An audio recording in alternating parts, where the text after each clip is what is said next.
Je ne céderai à aucune pression, d'où qu'elle vienne. C'est le moment pour Ali Bongo de partir. Je dis, Ali Bongo, il a encore le temps de négocier. Je prends une journée et demie pour que nous négocions.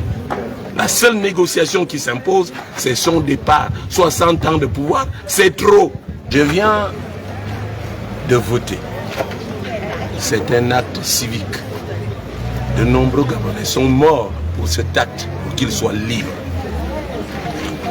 C'est pour moi l'occasion de leur rendre hommage. J'ajoute qu'en entrant 60 ans de pouvoir, c'est trop. Je suis parfaitement informé des fraudes orchestrées par Ali Bongo et ses partisans. Je n'en ai rien à cirer. J'ai même des résultats qui s'apprêtent à déclarer où je ne suis gagnant que dans 2 provinces, le Wollentem et l'Angouni. J'attends. Je dis, Ali Bongo, il a encore le temps de négocier. Je prends une journée et demie pour que nous négocions. La seule négociation qui s'impose, c'est son départ. 60 ans de pouvoir, c'est trop. Je n'ai pas peur de lui. Maintenant, si les PDGistes pensent qu'ils ont la garde présidentielle avec eux, ils se trompent. S'ils pensent qu'ils ont l'armée avec eux, ils se trompent. Je ne céderai à aucune pression, d'où qu'elle vienne. C'est le moment pour Ali Bongo de partir.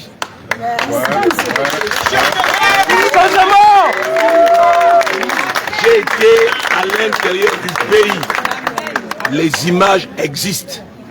Ceux qui sont venus au meeting n'étaient pas payés. Ils n'ont pas été transportés. Ce ne sont pas des militaires. Parce que lui, on va dans les casernes, on chante de tenue aux forces de l'ordre. Et on fait masse. Non. C'est le Gabon tout entier qui s'est levé.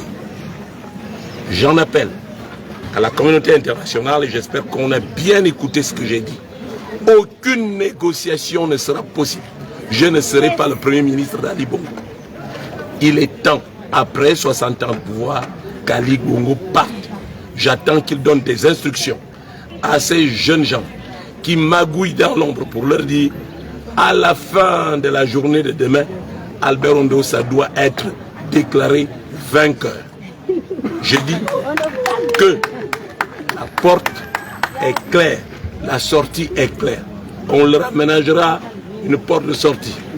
Aucune menace ne pèsera sur la famille Bongo, je m'en porte garde. En revanche, si on me provoque, on rencontrera ce qu'on va chercher. Je vous remercie. Ici, j'ai assisté à un spectacle ahurissant. Le Gabon que nous devons mettre de côté. Des jeunes gens qui peuvent être mes petits-enfants, qui ne me connaissent pas, m'ont tutoyé. C'est insultant. C'est le Gabon d'Ali Bongo, le Gabon de l'incurie, le Gabon de l'insulte. Ce Gabon doit être mis à côté. Alors que les jeunes gens de cette nature doivent apprendre à dire bonjour monsieur, merci monsieur, s'il vous plaît monsieur. On ne votera pas pour toi, c'est pas français. On sait qui. Nous devons apprendre la politesse. Voilà pourquoi Ali Bongo mérite d'être condamné. Pourquoi? Parce que des générations entières ont perdu l'essence d'un pays, la politesse, l'éducation, le respect des aînés. C'est inadmissible. Voilà pourquoi il faut qu'Ali Bongo parte du pouvoir. C'est un grand élément d'appréciation. Je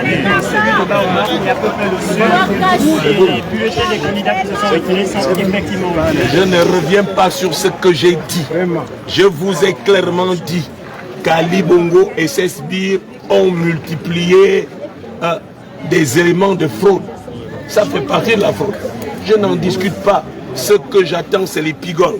L'épilogue, c'est qu'Ondossa doit être déclaré vainqueur. En dehors de ça, on verra ce qu'on va voir. Il n'y a pas des observateurs, ça ne vous inquiète pas? Non, les observateurs, ça ne m'inquiète laisse le micro. pas. Laisse le micro. Les observateurs?